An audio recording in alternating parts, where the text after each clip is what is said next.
नमस्कार मित्रों, आज हम एक ज्वलंत विषय पर बात करेंगे। हिंदुस्तान में वृद्धों की आबादी बताया जाता है कि सन 2035 तक 1/3 आबादी बुजुर्गों की हो जाएगी। जो आज जवान हैं या प्रौढ़ हैं, वे वृद्धावस्था की तरफ पहुंच जाएंगे। वृद्धों की देखभाल एक बड़ा मुद्दा होगा सामने तब की सरकारों का। इस पर अभी से विचार कर देना चाहिए।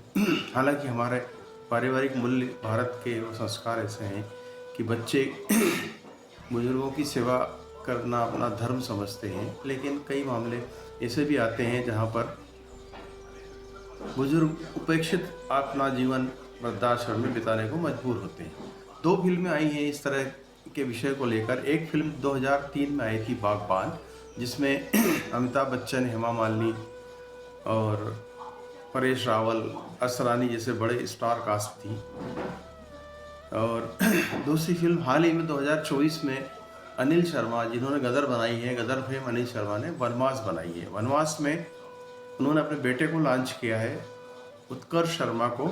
साथ ही एक बहुत ही समर्थ अभिनेता नाना पाटेकर को उसमें प्रमुख भूमिका दी गई। दोनों ही फिल्में कमोबेश एक ही विषय पर आधारित है। एक फिल्म चली, बागबान हिट रही, लेकिन वनवास नाना पाटेकर के उम्दा अभिनय के बाद भी नहीं चल पाई। ये एक ट्रेड एनालिसिस करने का विषय है कि क्यों नहीं चली। उसके कई कारण हो सकते हैं, या उन दोनों फिल्मों के बीच में इतना गैप है। 2002 और 2025 में 23 साल गुजर गए हैं। गंगा नदी में काफ़ी पानी बह गया है, लोगों की विचारधारा भी बदली है। अब इस तरह के संवेदनशील मुद्दों पर द्रवित होने वाली युवा पीढ़ी नहीं रही है। शायद यह भी एक कारण है। कहानी तो वनवास की बहुत अच्छी है, उसमें भी यही बताया गया है कि उनके 3 बेटे होते हैं और पिता का रोल जो नाना पाटेकर ने किया है, उनकी याददाश्त चली जाती है। तीनों बेटे मिलकर तय करते हैं कि पिता को कहीं अब छोड़ आया जाए, उनकी देखभाल कौन करे। इसलिए वो कुंभ मेले वाली एक हमारे यहाँ तो थी परंपरा, लेकिन ये इनको बनारस में छोड़ के आते हैं। बनारस के घाट वगैरह दिखाए गए हैं वहाँ पे, और बनारस में वहाँ पर उनको एक इनका उत्कर्ष शर्मा ने जो अभिनय किया है एक आवारा लड़के का, वो मिल जाता है। और मजबूरी में नाना पाटेकर की याददाश्त नहीं होने के बाद भी वे इनकी देखभाल करते हैं और इनके बेटों को ढूंढने में लग जाते हैं। पूरी फिल्म इसी को लेकर के बनाई गई है और ताना बाना बुना गया है। और अंत में जब पता लगता है कि ये नाना पाटेकर जो अपनी याददाश्त खो चुके हैं, कहाँ के हैं, क्या थे, और पता लगता है कि पालनपुर की जगह एक हिमाचल में वहाँ के रहने वाले हैं और एनडीआरएफ में काम करते थे। अंततः पता लगता है बच्चों को, और वहाँ भी ट्विस्ट दिया है कि अचानक से इनकी कई संपत्ति निकलती है 40 करोड़ की। इसके लालच में फिर बच्चे उनको अपनाने के लिए तैयार हो जाते हैं। ठीक है, इसी तरह बागबान में भी अमिताभ बच्चन की किताब हिट हो जाती है, लाखों रुपए की रॉयल्टी मिलती है। तब बच्चों जिन्होंने माता पिता को अपमानित किया है अपने घरों में रखकर, दोनों माता को अलग, पिता को अलग अलग रहना पड़ा था। अमिताभ बच्चन किसी एक बेटे के यहाँ, तो हेमा मालिनी किसी दूसरे बेटे के यहाँ, और उनके बीच में जो भी दुर्व्यवहार हुआ उनके साथ में, वो सब दिखाया गया है। बहुत ही संवेदनशील मुद्दा है। लेकिन ये बागबान चली, ये नहीं चली ये वाली पिक्चर वनवास, जबकि दोनों में ही अच्छा अभिनय था। अभिनय के मामले में नाना पाटेकर भी 19 नहीं ठहरते हैं, लेकिन विषय वस्तु और ख़ास करके एक समय की बात है। समय निकल गया है। अब युवा पीढ़ी जब इस तरह की फिल्में देखना पसंद नहीं कर रही है, तो बुजुर्गों की देखभाल तो क्या ही करेगी, ये सोचने वाली बात है। लेकिन हमारे संस्कार, हमारी परंपरा में गहरे तक किया उतरा हुआ है कि माता पिता को कहीं न कहीं किसी न किसी रूप में उनकी देखभाल या उनके अंतिम समय में उनकी सेवा करना हर पुत्र का, हर पुत्री का फर्ज है।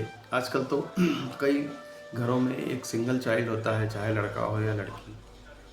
ये देखा गया है कि लड़कियां ज़्यादा अपने माता पिता के प्रति डिवोटेड होती है और वो उनकी देखभाल उसी तरह करती है जिस तरह बेटों को करना चाहिए। तो ये सब परिवर्तन आ रहे हैं, परिवर्तन का युग है, और इस तरह की फिल्में कहीं ना कहीं सीख देती है युवा पीढ़ी को कि बुजुर्गों उनके लिए बोझ नहीं, उनके बुजुर्गों के जो उनके उपकार हैं उनका बदला बुढ़ापे में उन्हें चुकाना चाहिए। पर किस्से ऐसे भी हैं कि लोग छोड़ कर चले जाते हैं, वृद्धाश्रम में लौट के नहीं आते। एक और बीमारी लग गई है हमारे यहाँ, बुजुर्ग जो हैं वो उनके पैसा खर्च करके अच्छी शिक्षा दिलवाते हैं बच्चों को और बच्चे विदेश चले जाते हैं। विदेश जाने के बाद देश में लौटना उनके लिए मुमकिन नहीं होता है, ना ही माँ बाप को वहाँ ले जाना संभव होता है।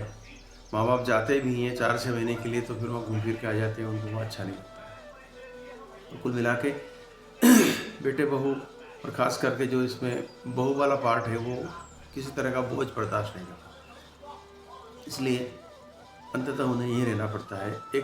कई ऐसे किस्से आए हैं मेरी जानकारी में भी, 1-2 किस्से ऐसे हैं कि माता पिता दोनों डॉक्टर थे, बेटी कहीं लंदन में है, बेटा पुणे में है, लेकिन दोनों ही पिताजी गुजर गए। उनका कार्यक्रम में जैसे जैसे दोनों आए और यह तय करके चले गए कि अब माँ जिनको एल्जाइमर की समस्या है उनको उनकी देखभाल करने के लिए नौकर रख के चले गए और अब उनके मरने का इंतज़ार कर रहे हैं। जैसे ही उनके मरने की सूचना मिलेगी उनको आकर के संपत्ति का बंटवारा कर लेंगे। ये जीवन का एक सत्य है और कड़वा सच है, इस सच का सामना सभी को करना चाहिए।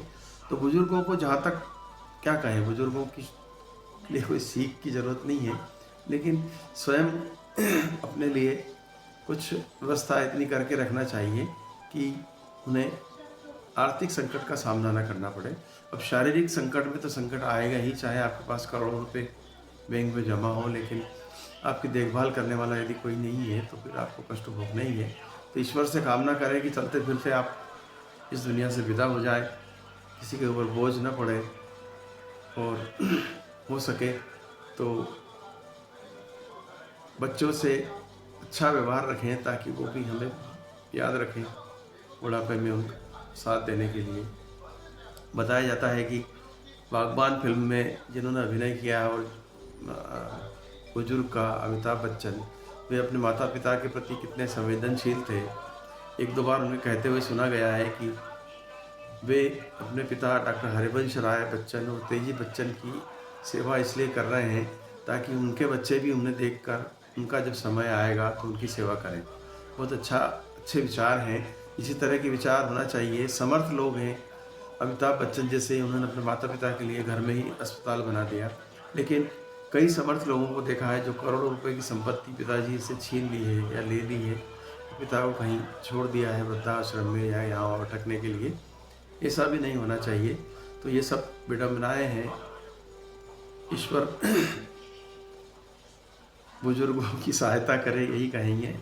सरकार को भी अब जब 2/3 बुजुर्ग इस देश में हो जाएंगे तो सरकार को भी कुछ न कुछ इस मामले में सोचना पड़ेगा। लेकिन सरकारी व्यवस्थाएं इतनी लचर होती है, भ्रष्टाचार का घुन इतना खा गया है कि कितनी ही अच्छी व्यवस्था सरकार करे, जिनके हाथों में इनको क्रियान्वयन करने का दायित्व होगा वो इसे नष्ट कर देंगे।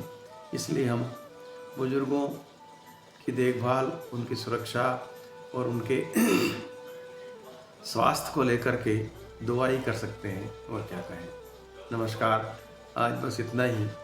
हरिशंकर शर्मा की ओर से नमन।